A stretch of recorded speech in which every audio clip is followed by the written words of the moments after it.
साल 2015 में वो कौन आया जिसने केकेआर को डुबाया। शाहरुख के भी बांध दिए हाथ, अपने फैसले लेता है, केकेआर को हराता है। आखिर चैंपियन टीम को किसने कर दिया कमजोर। केकेआर में वो गद्दार आया जिसने शाहरुख को करोड़ों का चूना लगाया। केकेआर कम से कम 2 बार और खिताब जीत जाती अगर इस गद्दार को ना बुलाती। अब वो नहीं निकल पाएगा, केकेआर को मिट्टी में मिलाएगा। उसने आते ही कोच कप्तान को निकाला, केकेआर के साथ कर दिया बड़ा घोटाला। वो कौन जादूगर आया जिसने शाहरुख खान को बेवकूफ बनाया। जी हां, एक वक्त था जब केकेआर आईपीएल की सबसे मजबूत टीमों में से एक थी। साल 2014 तक केकेआर को मुंबई और चेन्नई के बराबर माना जाता था, क्योंकि साल 2014 तक केकेआर के अलावा केवल चेन्नई दूसरी ऐसी टीम थी जिसने 2 बार खिताब अपने नाम किया था। 5 बार की चैंपियन मुंबई भी उस वक्त तक केवल एक ही बार खिताब जीत पाई थी। लेकिन उसके बाद आखिर ऐसा क्या हुआ कि केकेआर जैसी मजबूत टीम बिखर गई। आखिर आईपीएल में सबसे मजबूत टीमों में से एक केकेआर कमजोर कैसे हो गई। क्यों केकेआर को जीत के लिए तरसना पड़ता है। केकेआर मजबूत होने के बाद भी क्वालिफाई क्यों नहीं कर पाती है।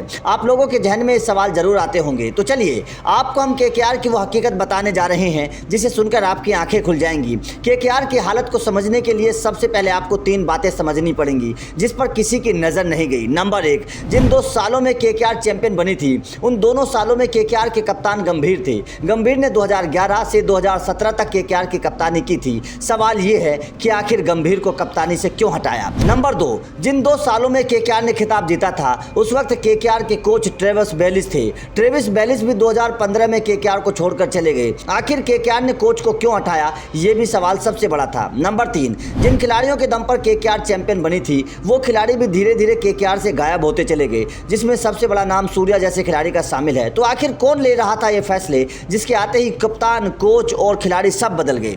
तो उसके पीछे की कहानी भी सुन लीजिए। दरअसल ये साल था 2015 और तारीख थी 12 अप्रैल। इस दिन शाहरुख खान ने एक फैसला लिया था जिसके बाद केकेआर की हालत खराब होती चली गई। केकेआर के चैंपियन लोग केकेआर के साथ छोड़कर दूसरी टीमों में जाने लगे। केकेआर का माहौल खराब होने लगा। दरअसल साल 2015 में शाहरुख खान ने अपनी टीम रेड चिली के लिए एक सीईओ को चुना था। नाम था वेंकी मैसूर। उसके बाद शाहरुख ने 27 जनवरी 2016 को वेंकी मैसूर को केकेआर का सीईओ बना दिया। बस यहीं से ही केकेआर का ग्राफ गिरता चला गया।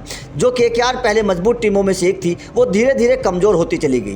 पहले कप्तान चले गए, फिर कोच चले गए, धीरे धीरे खिलाड़ी भी जाते रहे। साल 2022 में तो कप्तान श्रेयस अय्यर ने साफ तौर पर बोल दिया था कि टीम की प्लेइंग 11 में वेंकी मैसूर अपना दखल रखते हैं। उसके बाद काफी सवाल खड़े हुए थे। जिस काम को टीम के कोच और कप्तान को करना चाहिए था उस काम को टीम का सीईओ क्यों कर रहा था। उसके बाद भी टीम की तरफ से इस तरीके की खबरें आती रही कि वेंकी मैसूर टीम में अपनी चलाते हैं। पिछले कई सालों में जिस तरीके से केकेआर ने चैंपियन खिलाड़ियों को छोड़ा है उसने भी केकेआर के मैनेजमेंट पर बड़े सवाल खड़े कर दिए हैं। बाकी टीमें खिलाड़ियों को बनाकर खिलाती हैं जबकि केकेआर खिलाड़ियों को बनाकर उसे बाहर निकाल देती है। एक कहावत है कि किसी भी कंपनी को डुबाना या उठाने का काम उसके ऊपर बैठे लोग ही करते हैं, मजदूर तो बेचारे काम करते हैं। ऐसा ही कुछ केकेआर के साथ भी हो रहा है। केकेआर का ऊपर का मैनेजमेंट भी कुछ इसी तरीके के फैसले ले रहा है। तो आपका इस खबर को लेकर क्या कहना है। क्या आपको लगता है कि साल 2015 के बाद जब से वेंकी मैसूर आए हैं तब से सब कुछ बदल गया? कमेंट करके जरूर बताएं।